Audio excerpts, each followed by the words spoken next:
Eu convido você para abrir a sua Bíblia no Evangelho de Mateus, capítulo de número 28. Eu quero ler dois textos com você. O primeiro está em Mateus, capítulo 28, versos 19 e 20. Texto da grande comissão.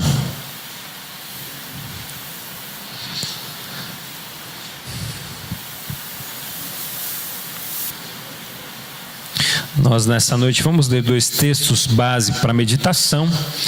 Um está em Mateus capítulo 28, versos 19 e 20, que diz assim: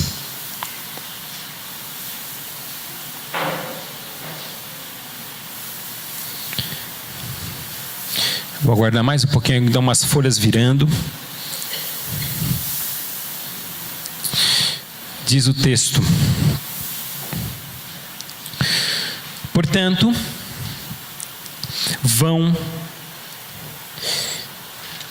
e façam discípulos de todas as nações, batizando-os em nome do Pai e do Filho e do Espírito Santo, ensinando-os a obedecer a tudo o que eu lhes ordenei.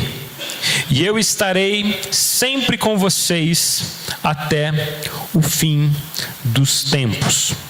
Eu convido você a voltar algumas folhas e abrir em Mateus capítulo 16. Capítulo 16, verso 16. Você vai voltar algumas folhas apenas no Evangelho de Mateus, capítulo 16, verso 16. Que diz assim: Simão Pedro respondeu: Tu és o Cristo, o Filho do Deus vivo. E respondeu Jesus: Feliz é você, Simão, filho de Jonas, porque isto não lhe foi revelado por carne ou sangue, mas por meu Pai que está nos céus. E eu lhe digo que você é Pedro, e sobre esta pedra edificarei a minha igreja, e as portas do inferno não poderão vencê-la. Nós vamos ficar até aqui. Feche seus olhos mais uma vez. Senhor, obrigado por essa noite, obrigado, ó Deus, pelos cânticos que cantamos ao Senhor, obrigado por cada um, irmão e irmã, que vieram nessa noite à tua casa. Alguns enfrentaram lutas terríveis para estarem aqui, outros, ó Deus, numa paz e numa tranquilidade, conseguiram reunir a família e vir à sua casa te adorar. Alguns, ó Deus, talvez estejam com o coração pesado, outros estão com o coração leve. Ó Deus, mas o que nós queremos nessa noite, todos em comum, é que o Senhor acalme os nossos corações e que o Senhor fale as nossas vidas agora em nome de Jesus. Se houver alguma barreira que tenha impedido os nossos ouvidos de ouvir a tua voz, arranca isso de nós agora em nome de Jesus, para que possamos ouvir a mensagem do teu Espírito para nós. Ó Deus, tudo o que queremos é ouvir a tua voz, portanto fala conosco e nos ajude em nome de Jesus. Amém. Amém. Eu gostaria de falar hoje sobre igreja e a razão da sua existência. Então o tema dessa mensagem é igreja, a razão de existirmos. Por que que nós existimos? Qual que é o propósito de nós nos encontrarmos aqui, ou qual que é o propósito de nós sermos igreja? Há mais ou menos 1600 anos atrás, um imperador romano chamado Constantino, algumas pessoas colocam em dúvida essa afirmação como sendo genuína ou não, mas o imperador romano Constantino, ele declara a sua conversão ao cristianismo. E depois de anos de perseguição, aliás, foram séculos de perseguição que a igreja sofre, então a igreja, ela vive um sentimento de esperança, porque agora o próprio imperador se converteu, então todas essas perseguições, elas vão cessar. E repentinamente você começa a ver algumas mudanças dentro do Império Romano. E você vai perceber que a igreja, ela começa a fazer parte de todas as decisões do próprio Estado, do próprio Império. Com o tempo, cada vez mais a igreja passa a ter uma importância muito grande na vida do Império, a ponto das festas que aconteciam dentro do Império Romano serem caracterizadas, obterem nova roupagem agora a partir de uma ótica cristã. Então, por exemplo, você tem ali a festa ao deus Mitras. Era uma festa ao rei Sol, ao Deus Sol, e essa festa era muito comum, era uma grande festividade que se estabelecia dentro do Império Romano. E Constantino, o que ele faz? Ele transforma essa festa na celebração do nascimento de Jesus. Eles transformam essa festividade. Então, a festa que era celebrada ao rei Mitras, ou ao deus Mitras, agora se transformou na festa de celebração do nascimento do nosso Salvador Jesus. Ele começa a dar acessibilidade aos cristãos, ele começa a trazer paz aos cristãos, a vida daqueles que antes eram perseguidos. E agora você tem, com o passar do tempo, você tem cada vez mais uma religiosidade, uma estrutura religiosa cada vez mais forte, e essa estrutura religiosa cada vez mais influencia o próprio Estado, o próprio Império. E você vai vendo isso se fortalecer com o tempo, até o catolicismo se tornar algo muito forte no período medieval e em outras épocas. Ou seja, a religião, ela passa a caminhar e ela passa a ter importância nas decisões do próprio Estado. E aí a gente pensa, isso é uma bênção. Então a igreja se tornou alguma coisa maravilhosa. Só que quando nós olhamos para a história, nós chegamos à conclusão que não. Quando se dá poder à igreja, a igreja toma esse poder nas mãos e ela se corrompe. Então a igreja, ela passa a ser opressora. A igreja passa, nessa junção de Estado e religião, a igreja passa a mais oprimir as pessoas do que abençoar. E aí de repente a gente chega à conclusão de que talvez o papel da igreja não é o de reinar sobre o mundo.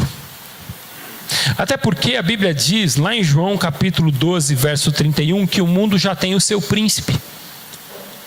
A Bíblia diz que o mundo jaz do maligno. Então, quando a gente pensa nessas coisas, a gente começa a entender que o propósito maior da igreja de Cristo, quando nós olhamos para a história e quando nós olhamos para a própria vida de Jesus, que em todo o tempo ele era incentivado pelos seus seguidores a tomar um poder, a se assumir como rei, Jesus, ele vai dizer, isso aqui não é para mim, o meu reino é outro reino.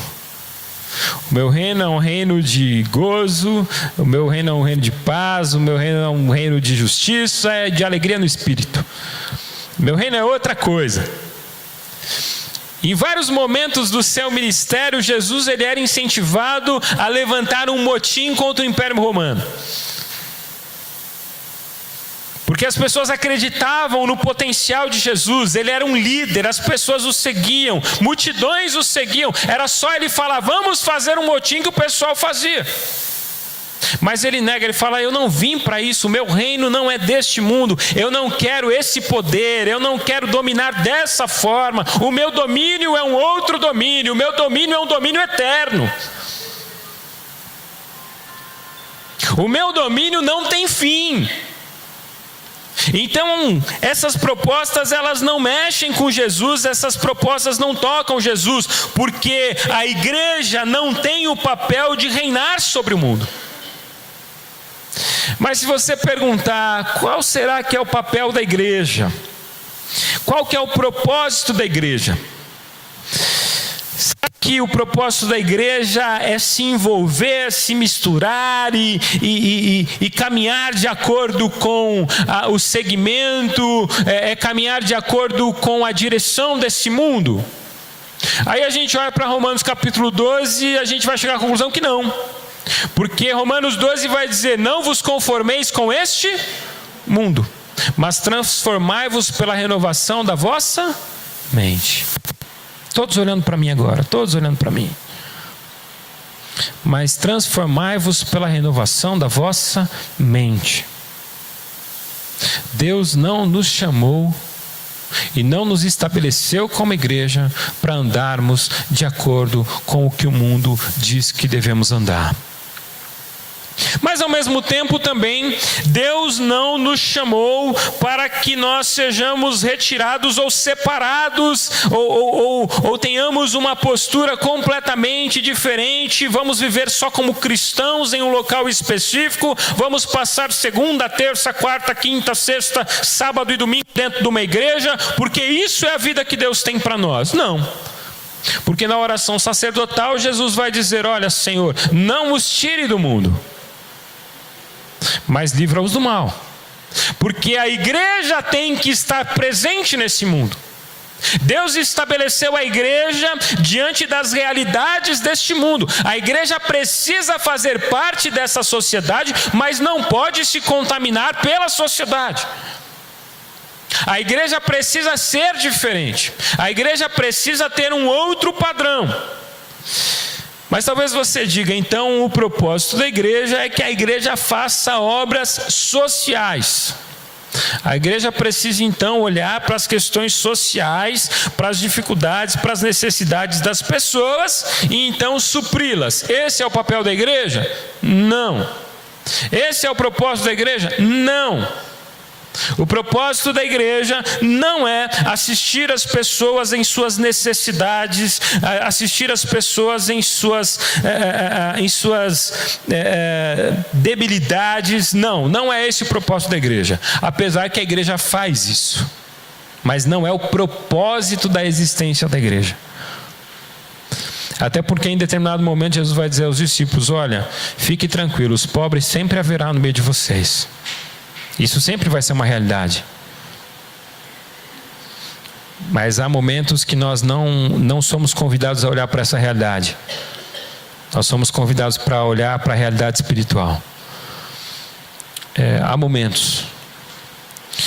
A parábola do bom samaritano, quando Jesus conta a história do bom samaritano, ele não conta a história de alguém que estava andando pelo caminho procurando alguém para ajudar. Está contando a história de alguém que está andando no meio do caminho e de repente encontrou um necessitado. E quando ele encontrou, ele viu que ele poderia ajudar e ajudou. Por quê? Porque a igreja é aquela que caminha e quando ela vê necessitados e ela pode ajudar, ela ajuda. Mas não é esse o seu propósito de existência. Então talvez você pergunte qual que é o propósito e qual que é a razão da existência da igreja. Por que Deus estabelece a igreja? Por que nós nos reunimos aqui semana após semana? Por que toda semana nós entramos numa igreja, nos assentamos nas cadeiras, cantamos louvores, oramos, colocamos nossos pedidos diante do Senhor? Por que toda semana nós ouvimos o pastor falar ali um tempo, e às vezes é comprido, às vezes é curto? Por que toda semana a gente faz isso? O que nós somos? O que nos traz aqui? O que nos desafia a estar aqui semana após semana? Essa é uma pergunta que nós precisamos fazer. E eu gostaria de falar hoje sobre a razão da nossa existência. Por que Deus estabeleceu a igreja sobre a face da terra? Por que Deus, dentre toda essa sociedade, por que Deus chama algumas pessoas para viverem em sua presença? Por que você se sente tocado para buscar e se aproximar desse Deus dia após dia? O que traz você aqui? O que traz você aqui? E eu não acredito que o que traga você aqui seja apenas um desejo de vir aqui ouvir canções, que você acha bonitos os cânticos. Eu não creio que você venha aqui semana após semana porque você acha bonita a palavra. Eu creio que você vem aqui semana após semana porque essa palavra, ela vai fazendo sentido para a sua vida, vai fazendo sentido para o seu espírito, vai alimentando você de uma forma especial. E quanto mais o tempo passa, mais você diz: eu preciso dessa palavra, eu preciso me alimentar, porque essa palavra pregada, essa palavra ensinada, essa palavra lida, ela me leva mais perto do Senhor. Eu preciso conhecer mais profundamente essa palavra, porque esse Deus que ele parecia ser tão distante, de repente ele começou a ser tão real na minha vida. Ele começou a ser tão perto, e eu preciso dessa proximidade com esse Deus. E de repente você encontra na igreja um meio pelo qual você vai se achegando mais perto dele. Igreja,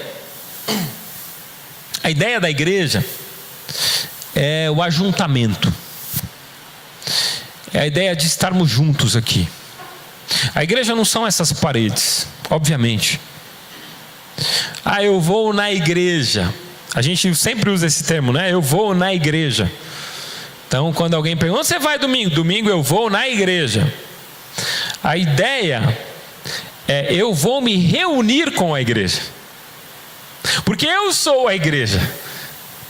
Eu sou parte da igreja de Cristo, assim como o Claudinei é parte da igreja de Cristo. O Adriano é parte da igreja de Cristo, o Henrique é parte da igreja de Cristo. E quando nós nos juntamos, nós somos a igreja de Cristo. E independe do lugar. Nós podemos nos juntar nesse terreno aqui na frente. Nós seremos a igreja de Cristo ali reunida. Porque hoje nós temos uma organização, nós somos uma denominação, nós temos uma forma de agir, mas acima de todas as coisas, nós somos a igreja de Cristo. A Bíblia diz que, na verdade a Bíblia não, a teologia diz que há a igreja de Cristo visível. Quem que é a igreja de Cristo visível? Somos nós. Somos nós. Todos que cremos em Cristo Jesus e estamos espalhados pela face da terra. Então aqueles irmãos que estão lá na China hoje e creem em Cristo Jesus, eles fazem parte da igreja visível. É a igreja que se vê. É a igreja presente na terra. Mas há o que a gente chama de igreja invisível. E essa igreja, ela é formada por todos aqueles que estão aqui e que não estão e viveram a fé em Cristo. Essa é a igreja que você não vê. Essa é a igreja que ela não é apresentada aos nossos olhos, mas ela existe. A parte dessa igreja já não está aqui. Morreram na caminhada. São os heróis da fé que já foram. E essa igreja um dia será reunida pelo próprio Deus diante da sua presença. Mas ok, nós somos essa igreja. Agora a pergunta que a gente precisa responder hoje é: por que Deus estabelece essa igreja? Quando a gente lê o texto lá de Mateus capítulo 16, abra comigo.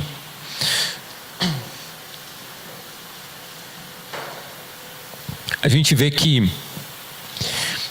esse é um dos primeiros momentos em que a igreja é citada, o termo igreja. E é muito interessante, porque esse termo ele é usado diante da pergunta de Jesus a Pedro: quem que vocês dizem que eu sou?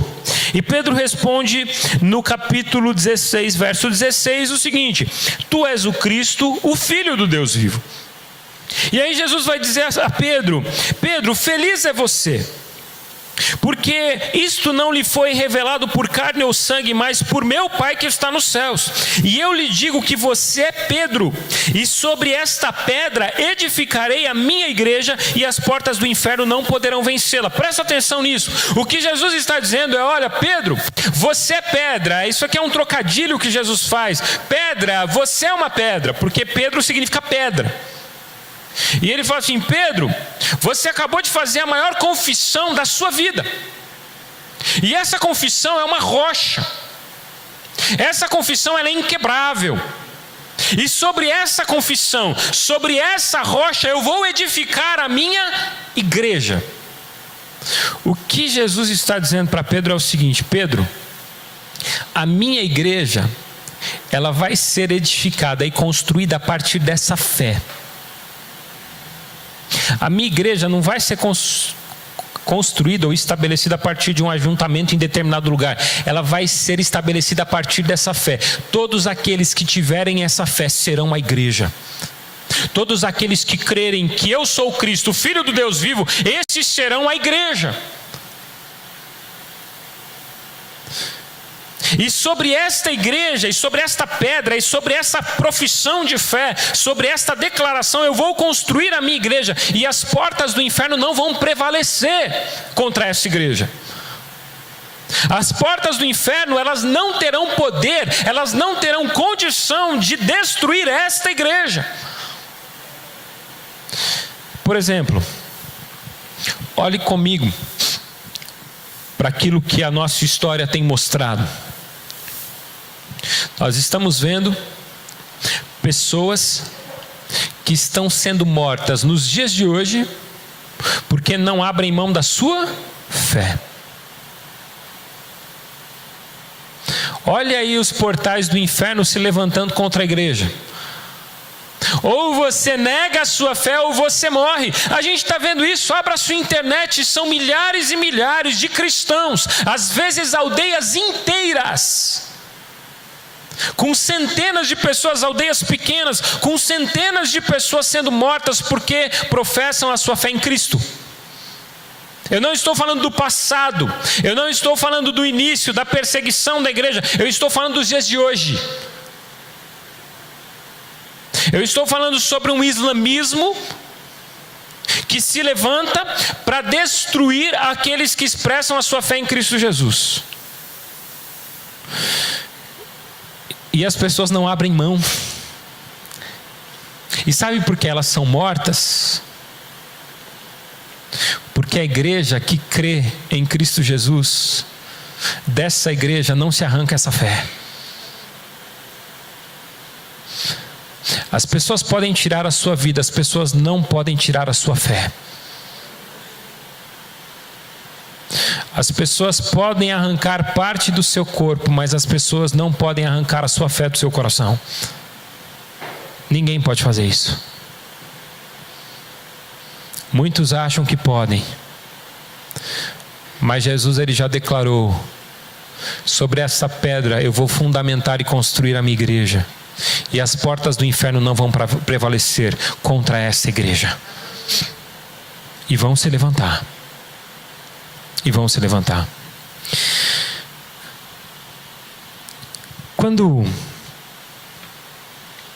eu olho para tudo isso, eu percebo que a igreja não nasceu para envergonhar o nome de Cristo, a igreja não nasceu para fazer apenas caridade, a igreja não nasceu apenas para se reunir tentando negociar com Deus para que Ele nos dê algumas coisas e nós possamos dar outras para Ele. Não é nada disso o objetivo da igreja. A igreja, ela existe acima de todas as coisas, em primeiro lugar, para adorar e glorificar o seu Deus. A igreja, você está aqui, você foi chamado para este lugar, não este lugar específico, mas para essa igreja, irmãos que se reúnem, para que você possa, junto com o irmão que está do seu lado, ser alguém que glorifica a Deus. Esse é o primeiro propósito da igreja. Se você olhar comigo, eu quero convidar você a abrir a sua Bíblia em alguns textos. Ronaldo, eu vou pedir, você não vai ali no computador, você consegue colocar esses textos rapidamente aqui no telão? Enquanto, se alguém não conseguir achar, aí acompanha aqui no telão. Isso. Então, você vai procurar na sua Bíblia. Se você não achar, você olha aqui no telão. Efésios capítulo 1, versos 5 e 6.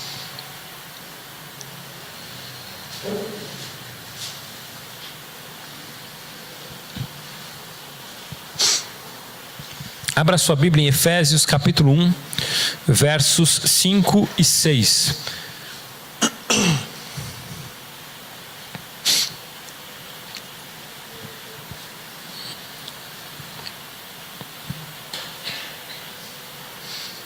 Opa. Isso, não está ótimo. Encontraram aí? Olha o que diz esse texto. Conseguiu achar, hein, Ronaldo? Não, tá ok.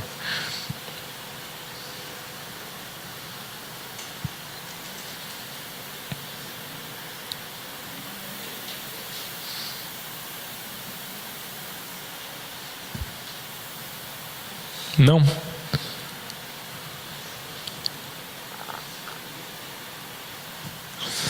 Efésios capítulo 1, versos 5 e 6.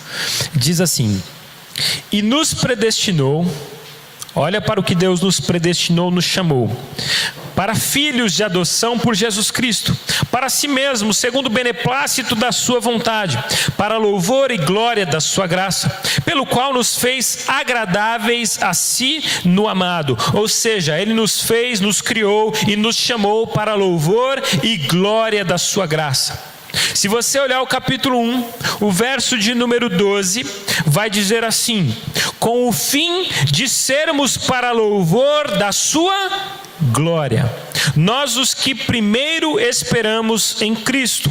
Efésios capítulo 1, verso 14, diz assim: o qual é o penhor da nossa herança, para a redenção da possessão adquirida, para louvor da sua glória. Efésios capítulo 1, verso 18: tendo iluminados os olhos do vosso entendimento, para que saibais qual seja a esperança da sua vocação e quais as riquezas da glória da sua herança nos santos. Efésios capítulo 3, verso 21. Diz assim: a esse, glória na igreja, por Jesus Cristo, em todas as gerações, para todos sempre. Amém. Deixa eu dizer uma coisa para você. Deus chamou você para ser a sua igreja, e você tem o propósito maior, como igreja, nós temos o propósito maior, de glorificar a Deus. Ou seja, pode deixar. Tudo aquilo que nós fazemos tem um objetivo maior de glorificar a Deus. Preste atenção nisso. Por que Deus chamou no Antigo Testamento? Por que Deus escolheu um povo? Vocês se lembram que Deus escolhe quem? Que povo que Deus escolhe? Ou que povo que Deus estabelece? Israel.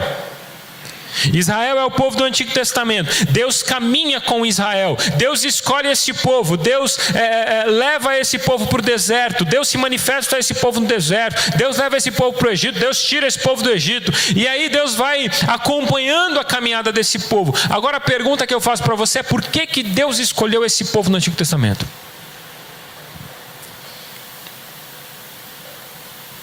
Por que Deus escolheu apenas um povo?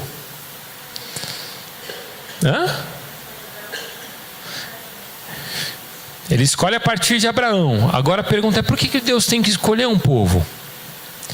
E a resposta é a seguinte: Deus escolhe um povo para que a sua relação com esse povo seja um espelho para todas as nações, e que todas as nações olhem para esse povo e possam glorificar a Deus. É por isso que Deus escolhe Israel. Você vê o que Deus faz com Israel no deserto? Quando Israel está no deserto, Deus se manifesta no meio da noite, no frio, como uma coluna de fogo para aquecer o povo. Mas logo de manhã, no calor, Deus se manifesta no meio do povo como uma grande nuvem, para que o povo não sofra com esse calor no deserto. Quando esse povo passa fome, sabe o que Deus faz? Deus envia o maná. Deus envia alimento. Obrigado, Murilo. Deus envia alimento para que todas as nações possam olhar para esse Deus e dizer: esse Deus, Ele realmente é Deus acima de todas as coisas. Olhe para a história de Daniel. Nós falamos sobre Daniel alguns domingos atrás. Daniel, Sadraque, Mesaque e Abdenego, eles são lançados na fornalha, e o rei manda aquecer a fornalha 7 vezes mais, e os soldados que vão jogar esses homens na fornalha, eles são queimados e mortos na entrada dela. E aí o rei olha para a fornalha e fala assim: a gente não jogou 3? O pessoal fala: foram 3. Ele fala: então por que tem 4 andando lá dentro? E por que eles não se queimaram? E de repente ele fala assim: Sadraque, Mesaque e Abdenego, pode sair para fora. Agora eu reconheço que há um Deus em Israel, e esse Deus está acima de todos. Nenhum Deus pode se comparar a Ele, porque a nossa vida, a igreja, existe para glorificar o nome do Senhor. A igreja não existe para envergonhar o nome do Senhor.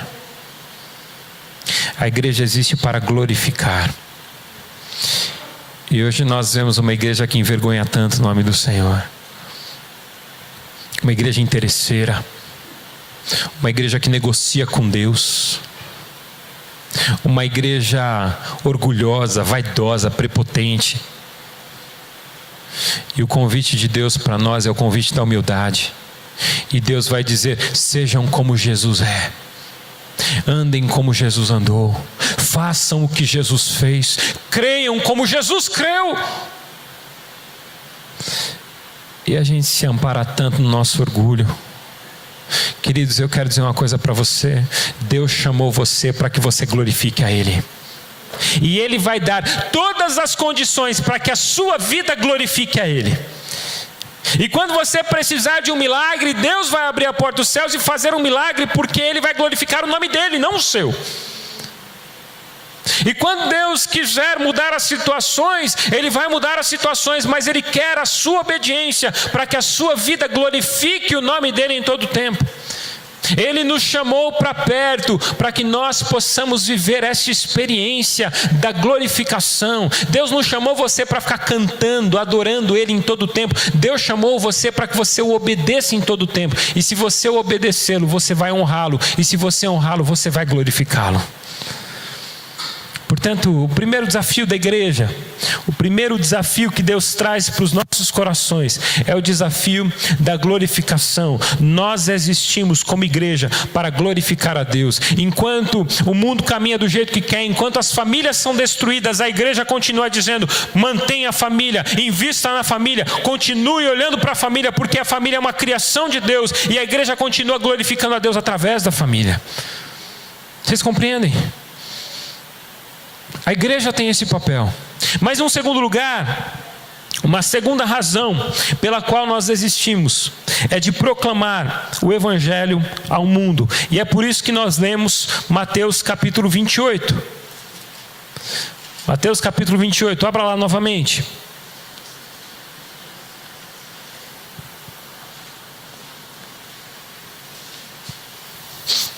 Versos 19 e 20. Portanto, vão e façam discípulos de todas as nações, batizando-os em nome do Pai e do Filho e do Espírito Santo, ensinando-os a obedecerem tudo o que eu lhes ordenei, e eu estarei sempre com vocês até o fim dos tempos. Jesus, ele viveu boa parte da sua vida pregando as boas novas do reino. E a ordenança de Jesus no final da sua vida é: vão e preguem o Evangelho a toda criatura. E esse ide, portanto ide, no termo original está no gerúndio, é indo. A ideia é: enquanto vocês vão, preguem o Evangelho a toda criatura. Não é a ideia de, saia do seu lugar e vá lá especificamente para pregar o evangelho. Não, a ideia é, enquanto você estiver indo, pregue o evangelho a toda criatura. Portanto, indo e pregando o evangelho, e batizando, e fazendo discípulos. Esse propósito ele é entendido como evangelismo, ou seja, o papel da igreja é falar do amor de Jesus para todas as pessoas. É por isso que existe missionário. Nós temos aqui o nosso missionário Natan, o Natan Salles e a sua família. Eles estão no Uruguai. O Natan e a sua família, eles estão na cidade de Maldonado. A cidade de Maldonado é a cidade menos evangelizada de todo o Uruguai. E esse homem chamado Natan, ele entendeu de Deus que ali era o lugar que ele tinha aqui para pregar o evangelho. Nós temos aqui a Anelisa. A Anelisa é formada em ciências sociais. A Anelisa terminou o seminário dela agora. Ela está fazendo a sua licenciatura. Hoje ela é uma pastora licenciada. Ela está fazendo ao mesmo tempo o seu doutorado. A Anelisa, daqui 1 ano, 2 anos, ela está voltando para a África. Porque ela recebeu um chamado de Deus para falar do amor de Deus na África. Queridos, não estamos falando dos Estados Unidos, Disney, Austrália, Canadá. Nós estamos falando da África. Nós estamos falando de um lugar onde ninguém quer ir. E de repente pessoas são tocadas para falar do amor de Jesus aonde ninguém quer ir. Vocês tiveram a oportunidade de ouvir aqui o marido da Bruna semana passada. Que eles também estão se preparando para irem no ano que vem para a África. Para pregar e ensinar as pessoas que há um amor que restaura, que há um Deus que resgata. A questão é justamente essa. Sabe por que essas pessoas fazem isso? Porque Jesus chamou-as para anunciar as boas novas do Evangelho de Cristo. Alguém um dia foi um instrumento nas mãos dele para que você ouvisse esse Evangelho. Alguém um dia foi usado por Deus para que você ouvisse que há um amor maior, que há uma vida maior, que há uma vida plena, e essa vida nós podemos encontrar em Cristo. E esse mesmo desafio que trouxe essa pessoa até você é o desafio que hoje deve mover o seu coração para que outras pessoas venham a Cristo, para que outras pessoas conheçam esse amor. Ou seja, o segundo propósito da igreja é o de pregar o evangelho a toda criatura. E às vezes você diz assim: pastor, mas eu não sei falar de Jesus para ninguém. E eu me lembro de Atos 1:8. Mas recebereis, e presta atenção nesse versículo que diz, e tome ele para a sua vida. Todos olhando para mim agora. Tome atenção para aquilo que esse versículo diz: mas recebereis poder ao descer sobre vós o Espírito Santo de Deus, e sereis minhas testemunhas, tanto em Jerusalém como em toda a Judeia e Samaria e até os confins da terra. Esse propósito de pregar o evangelho, Deus vai te capacitar para fazer isso, amém? Não é pela sua força, não é pela sua capacidade, Deus vai te ajudar. Eu contei aqui algum tempo atrás uma história linda que o pastor Marcelo me contou uma vez, que ele conta a história de 2 meninos especiais que frequentavam a igreja dele. E um dia esses meninos, num culto em que foi falado sobre evangelismo, eles tomaram uma decisão. Eles falaram assim: nós vamos agora começar a evangelizar todo o nosso condomínio. Eles moravam num condomínio de prédios. Então eles assumiram esse compromisso. E um dia eles entraram no elevador e tinha um senhor no elevador. E um falou assim para o senhor, falou assim: olha, a gente quer fazer um culto, e a gente quer fazer um culto na sua casa, e a gente pode? E aquele rapaz olhou meio desconfiado, falou: pode. E mudou a conversa, desceu do elevador e foi embora. Passado um tempo, esses meninos de manhãzinha bateram na porta desse homem. num dia de manhã, um dia qualquer, eles bateram na porta desse homem. Esse homem estava dormindo, acordou, abriu a porta e viu os 2 meninos na porta. Meninos especiais. E aí ele olhou para os meninos e falou: o que vocês querem? Eles falaram assim: a gente veio fazer o culto. E um deles está com um violão na mão. Eu falei: que culto? Eu lembro que a gente combinou no elevador. E aí aquele homem ficou meio constrangido. Falei assim: peraí. Aí o homem se arrumou, tal, abriu a porta, os meninos entraram. Aí um falou assim: olha, eu canto e você prega.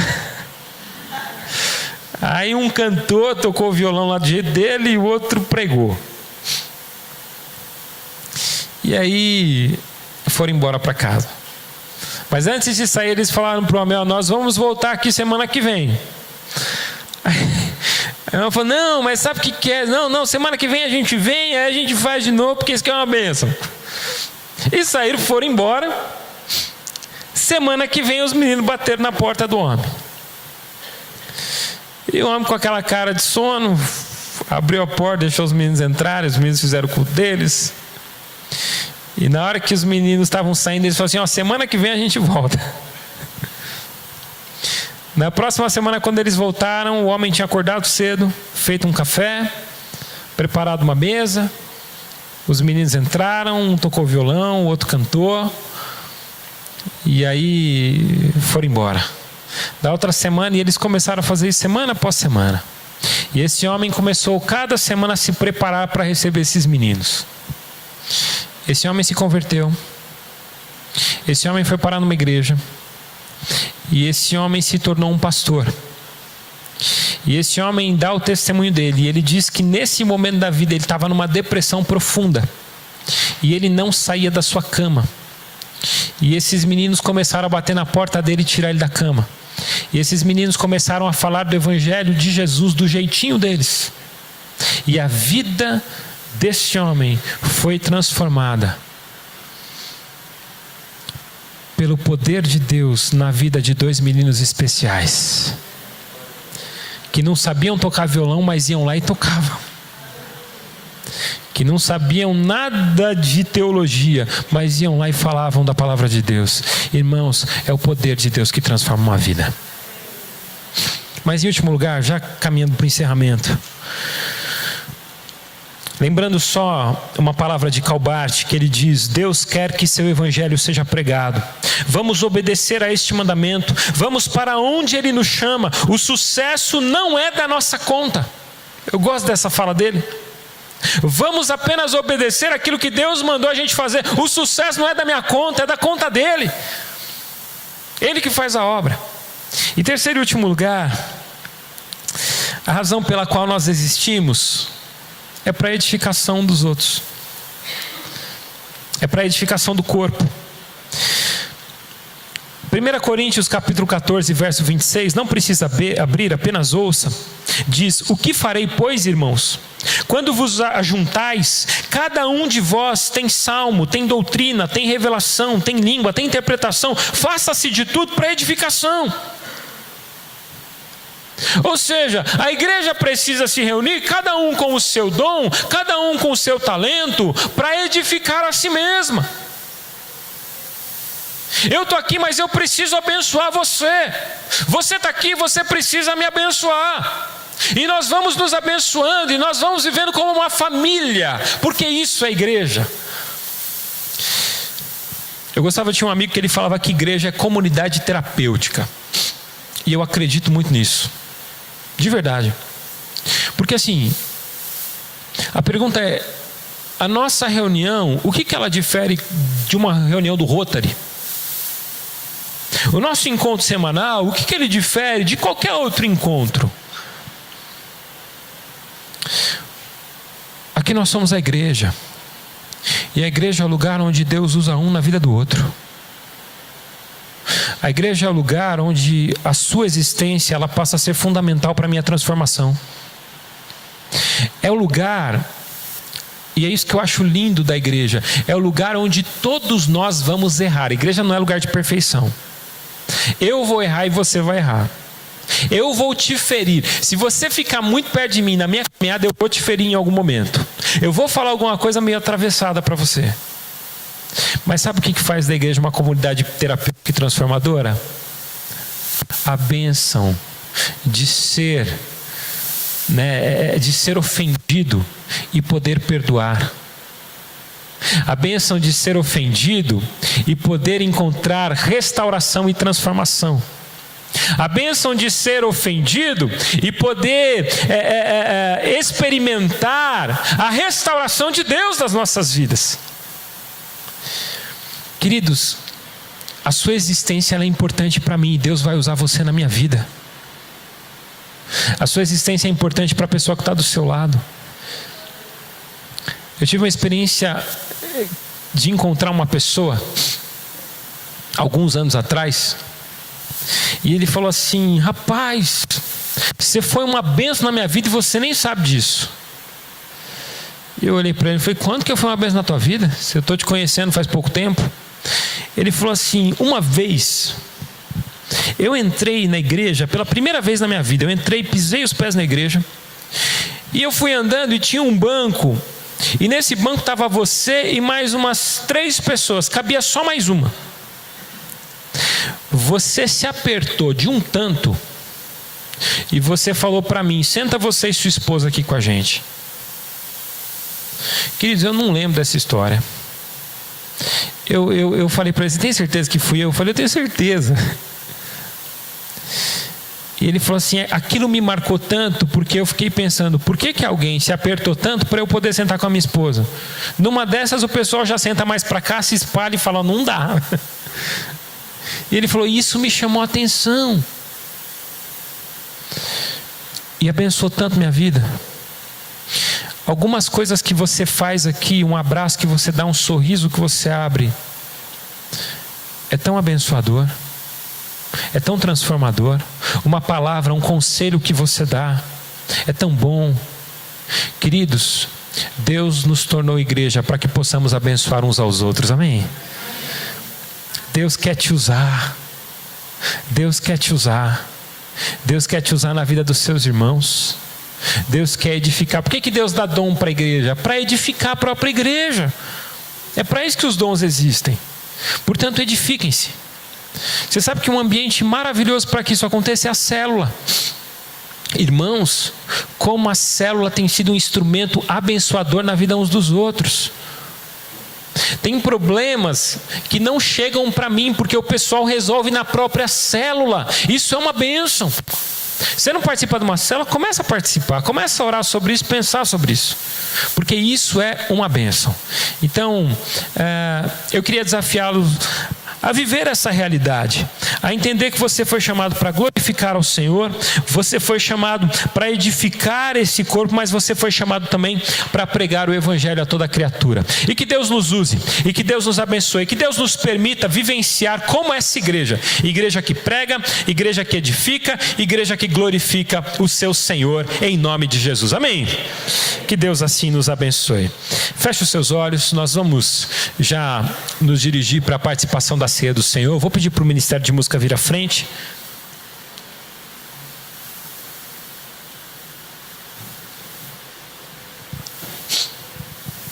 Pedir para alguém chamar as crianças.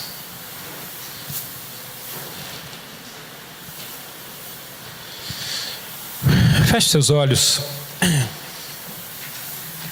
Eu queria fazer essas perguntas para você. Eu queria que você refletisse nisso. A sua vida tem glorificado a Deus?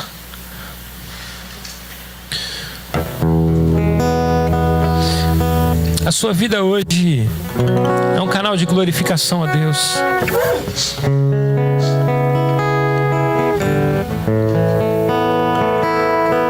Você tem sido um instrumento para a edificação da igreja, para a transformação de outras vidas, para que outros cresçam, para que outros amadureçam?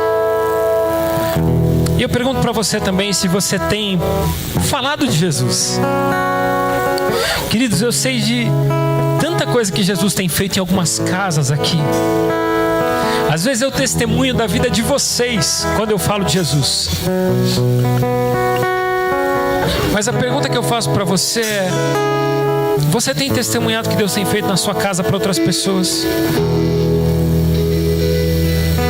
Porque Deus te chamou para ser a sua igreja. E você é a igreja gloriosa de Deus. Você é a igreja do Senhor, chamado pelo Senhor. Você é a igreja que nasceu para ser gloriosa, mas com humildade. Você é a igreja que nasceu para ser vitoriosa, sem competir. Você é a igreja que nasceu para ser exaltada, mesmo sendo humilhada. Você faz parte da igreja que nasceu para permanecer, mesmo sendo perseguida. A igreja nasceu para proclamar a palavra de Deus, mesmo sem palavras. A igreja nasceu para destruir as prisões humanas pelo poder do amor. A igreja de Cristo é o reflexo da presença do próprio Deus na vida da humanidade. E você faz parte dessa igreja. Que privilégio que você tem. Que privilégio que eu tenho. Vamos todos ficar em pé e orar. Senhor Jesus, obrigado porque somos essa igreja. Igreja gloriosa, igreja que proclama as grandezas do Evangelho de Jesus. Pai, como parte dessa igreja queremos glorificar o Teu santo nome.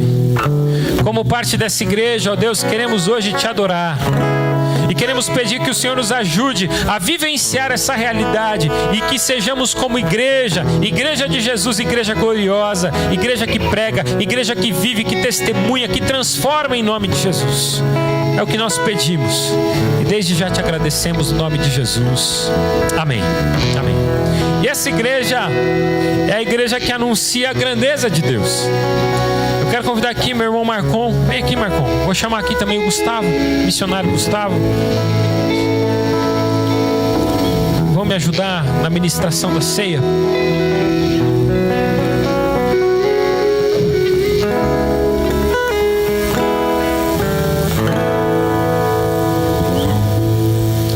Queridos, essa é a ceia do Senhor. Essa é a ceia que Deus convida os seus servos para participarem.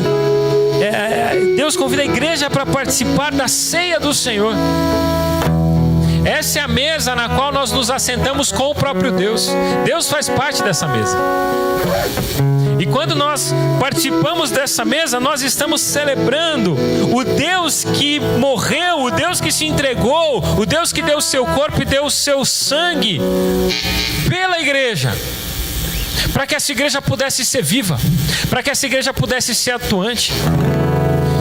E a Bíblia diz que todas as vezes que nós comemos o pão e bebemos o cálice, nós anunciamos a morte de Jesus. Nós anunciamos que alguém morreu para que a gente pudesse ter vida. Alguém morreu para que os meus pecados pudessem ser perdoados. Gente, isso não é uma brincadeira. Se Jesus não morresse naquela cruz, não haveria restauração de um relacionamento entre nós e Deus. Se Jesus não morresse naquela cruz, não haveria sangue, não haveria corpo, não haveria morte, não haveria ressurreição. E nós estamos prestes a celebrar a Páscoa, a morte do Cordeiro Santo de Deus. Se não houvesse aquela morte, não haveria vida. Mas Ele se entregou. Ele se doou. Ele se deu por mim e por você. Isso aqui é maravilhoso. Participar desse momento é especial.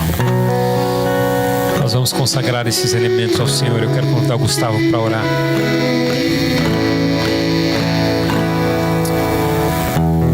Senhor, nós com o coração, Deus, quebrantado diante do Senhor, Deus, diante desse momento, Deus, tão especial, Deus, onde o Senhor nos deu essa ordem, Deus, de fazermos isso, Deus, em memória do Senhor, Deus. Nós queremos consagrar, Deus, os elementos ao Senhor, Deus, o pão e o vinho, o suco de uva, Pai. Pedir para que não o pão, não o vinho, mas o Teu Espírito Santo em nós, a Tua mão, o Teu poder, Deus, nos cure, Deus. Restaure a nossa vida através desse momento, Deus, onde o Senhor, Deus, está aqui no nosso meio. E a Tua ressurreição e a Tua vida em nós, Deus, tem esse poder de nos curar, de nos transformar, Deus. Fala conosco, Deus, ministra nosso coração agora, nessa hora, nesse momento onde vamos receber isso com alegria no nosso coração, Pai, em nome de Jesus, Deus. Você pode se assentar por um instante? A Bíblia diz para que o homem e a mulher se examinem antes de participar da ceia. Avalie o seu coração. Avalie o seu coração e pergunta se é isso que Deus tem para você hoje. Pergunta se você hoje se encontra em paz para participar da ceia.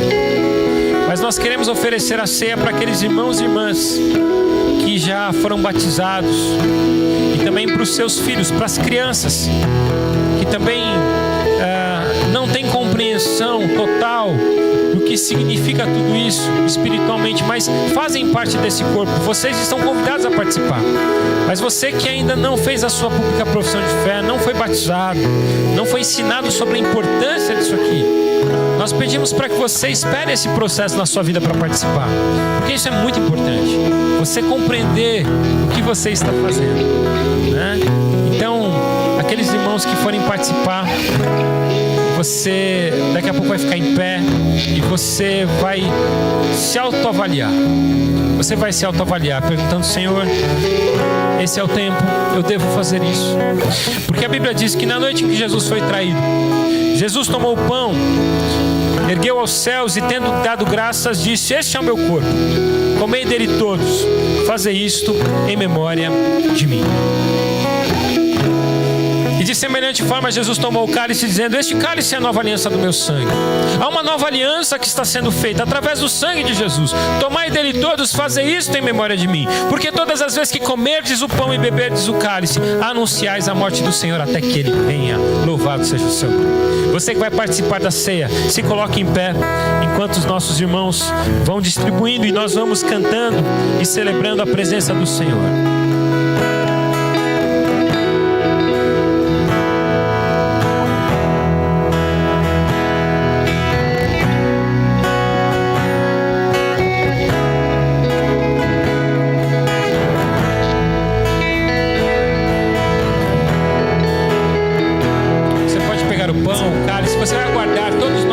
Participar juntos.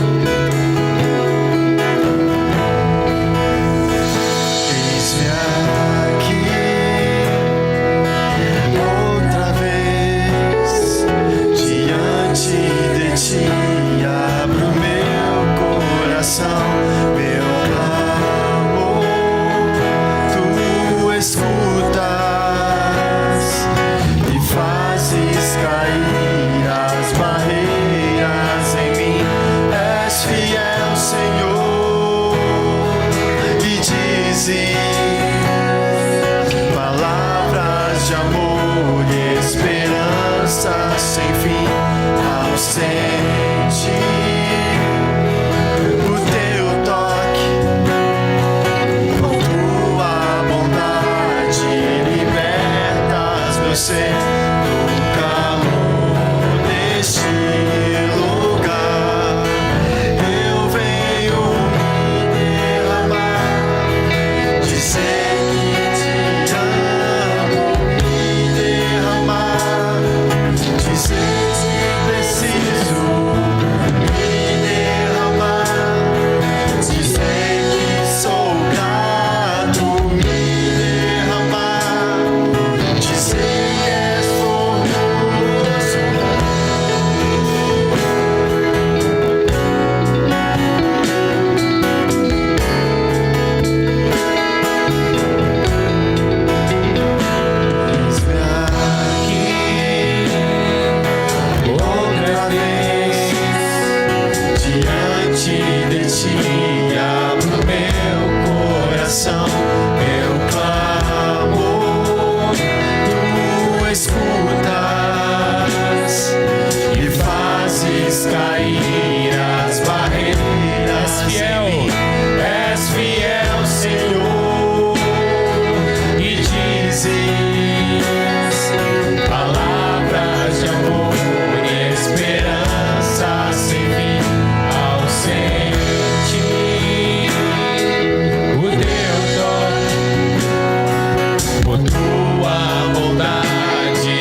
do Senhor. Comamos do pão.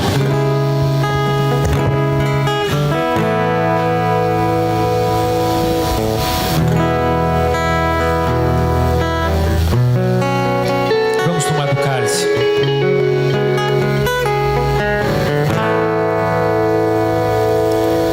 Pai, nós estamos aqui anunciando, celebrando a convicção que nós temos que o nosso Deus morreu na cruz, no nosso lugar.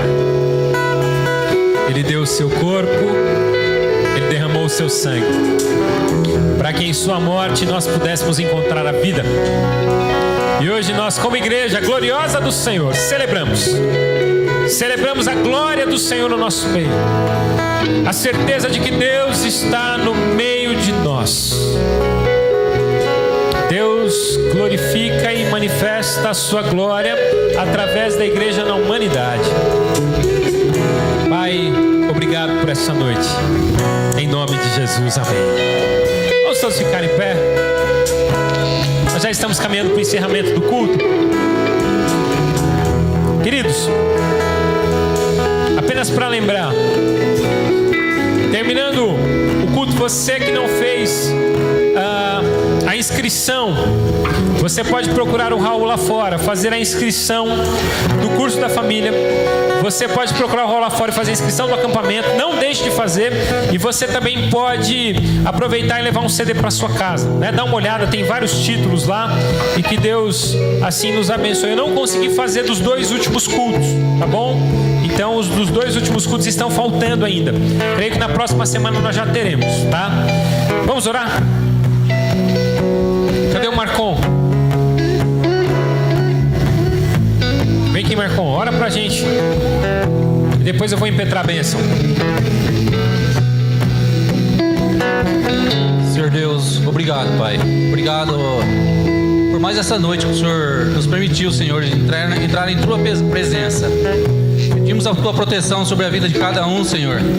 Pedimos que o Senhor esteja curando cada coração aqui, Senhor.